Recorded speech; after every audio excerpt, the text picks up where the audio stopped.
শুটকি তরকারিটা কষানো হয়েছে, ঝোলগুলো মানে মশলাগুলো। এখন আমি শুটকি দিয়ে দিব আর একটু কষিয়ে নেব। কষানো হলে আমি তরকারিটা দিয়ে দিব। একটু জল দিয়ে দিয়ে শুটকিটা কষানো হোক। শুটকিগুলো কষানো হয়েছে, মশলা সহ কষিয়ে নিয়েছি, শুটকিও কষিয়ে নিয়েছি। এখন আমি যে ডাঁটাটা, ওই ডাঁটাটা আগে নরম করে নিব, না ওই শাকগুলো তিতা হয়ে যাবে। যার কারণে আগে আমি ডাঁটাটা নরম করে নিব। সবসময় শাকের ডাঁটাটা আগে একটু নরম করে নিলে বেশি ভালো হয়, তাহলে শাকটা কালার সুন্দর থাকে। যদি শাক সহ ডাঁটা একসাথে দেওয়া হয় তাহলে শাকের কালারটা নষ্ট হয়ে যায়।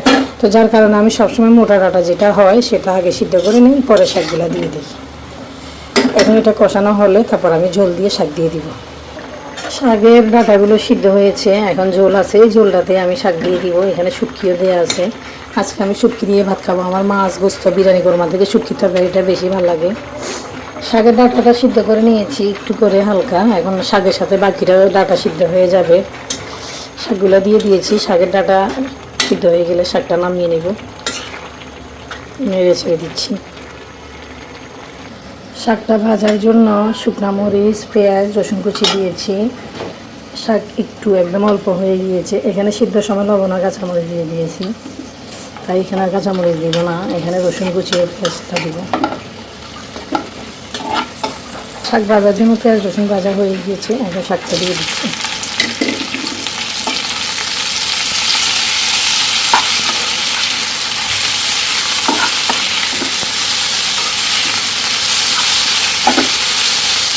শাকটা ভাজা হয়ে গিয়েছে, কোনো পানি নেই, একদম পানিটা শুকিয়ে গিয়েছে। এখন নামিয়ে নেব। শাক ভাজিটা হয়ে গিয়েছে, নামিয়ে নিয়েছি। এই যে ফাইনালি আমার শাক ভাজা। হ্যালো এভরিওয়ান, কী অবস্থা সবার, কেমন আছেন? এগুলা কি, কে কে কী নামে চিনেন? এগুলো আমার হাজব্যান্ড নিয়ে আসছে 1 কেজি। আমি এই সেমাইটা অনেক পছন্দ করি।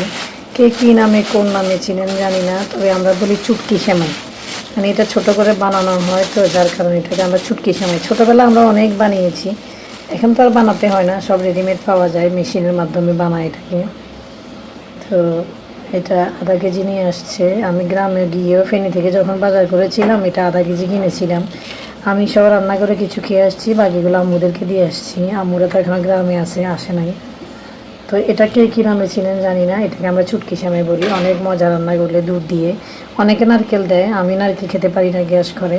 কে কী নামে চিনেন অবশ্যই কমেন্টে জানাবেন। হ্যালো এভরিওয়ান, আসসালামু আলাইকুম। কী অবস্থা, কেমন আছেন সবাই? আলহামদুলিল্লাহ ভালো আছি। আমি লাল মুরগি খেতে চেয়েছি, তাই আমার হাজব্যান্ড আমার জন্য একটা লাল মুরগি নিয়ে আসছে। তো আমি লাল মুরগির চামড়াগুলো এত পছন্দ করি, আমার হাজব্যান্ড সেটা জানতো না। এমনিতে ফার্মের মুরগির চামড়া আমি খাই না, নরম যে, এই জন্য। তো লাল মুরগির চামড়াটা খাই, কারণ লাল মুরগিটা আমার কাছে দেশি মুরগির মতো টেস্ট ফ্লেভার মনে হয়, এবং কি দেশি মুরগি থেকেও আমার মজা লাগে, আর চামড়াটা আরও বেশি মজা লাগে। এখন ও কী করেছে, মুরগিটা একদম ছুলে নিয়ে আসছে। আমাকে বলে যে ড্রেসিং করে নিয়ে আসি নাই, ছুলে নিয়ে আসছি। আমার এত মন খারাপ হয়েছে। তো ওকে আমি বললাম যে তুমি আমার জন্য মুরগি ছিলে কেন নিয়ে আসছো, চামড়া কেন আনো নাই, আমি চামড়া খাবো। ও বলতেছে চামড়া সহ ড্রেসিং করলে মাকরু হবে, তুমি চামড়া খেলে আমি তোমাকে আলাদা কিনে এনে খাওয়াবো। তো যাই হোক, কিছুই করার নাই, ও চামড়া ছুলে ফেলে দিয়ে নিয়ে আসছে। এখন আমার জন্য লাল মুরগি, এটা আমি রান্না করবো, খাবো। আর সাথে ওনার জন্য মাছ নিয়ে আসছে। বলে আমি তো লাল মুরগি সাদা মুরগি কিছুই খাই না, আমার জন্য ট্যাংরা মাছ নিয়ে আসছি। এই যে এখন এগুলো কেটে রান্না করব, ওর জন্য ট্যাংরা মাছ নিয়ে আসছে। ট্যাংরা মাছগুলো অনেক বড় সুন্দর, মাশাল্লাহ, এত বড়। জানি না এটা কি হাইব্রিডের নাকি, এত বড় কেন। আমরা যখন ছোট থেকে এত বড় হয়েছি, এত বড় ট্যাংরা দেখিনি। ইদানিং এত বড় বড় মাছ দেখি, যেগুলো আমরা আগে পুকুর থেকে খেতাম, এখন দেখি এগুলো কিনতেও পাওয়া যায়। যাই হোক, আলহামদুলিল্লাহ, মাশাল্লাহ, মাছগুলোও সুন্দর হয়েছে, মুরগিটাও সুন্দর হয়েছে। পাশে থাকবেন, দেখবেন। Thanks for watching.